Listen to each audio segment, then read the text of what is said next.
Power providers are warning the biggest risk may not be how much snow falls, but instead the ice. News 13's Elijah Skipper takes a closer look at how power crews are preparing. Elijah?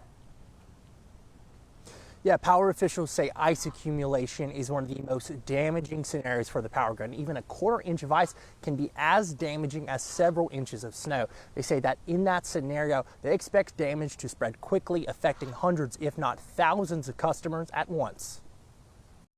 A lot of work has gone into the area to make the grid perform well. We believe it will perform as well as possible during the conditions we're going to see. The snow hasn't fallen yet, the ice isn't here, but across western North Carolina, crews are already preparing for the possibility of darkness. If you rely on electricity for medical needs, making sure that you have a plan in place for what you would do if you lost power for an extended period, recognizing that in a winter storm, driving conditions could be challenging and you might not be able to get out of your driveway. At Haywood Electrical Membership Cooperation, that preparation starts well before the first flakes fall. Crews rely on weather models and forecasts to time their response, but say the real concern is what kind of precipitation falls. Snow, obviously, it does stick to, like each flake will stick to one another. It'll accumulate, it'll stick to lines, but it's not quite as heavy as ice.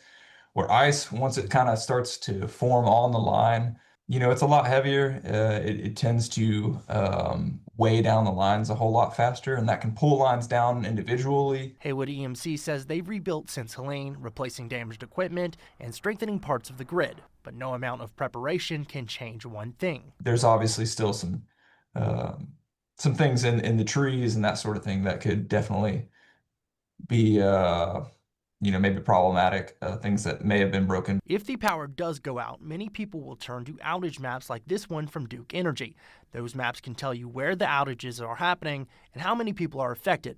What they can't show is how hard it was to get there. It's a challenging environment in the mountains to restore power. Power lines often cross mountains, go over hills, down into valleys. And so when you get outside of places like Asheville proper, it can get rural very quickly. And so that does change the equation.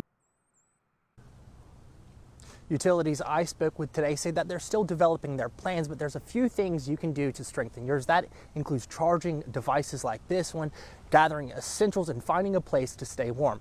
In Buncombe County, Elijah Skipper, News 13.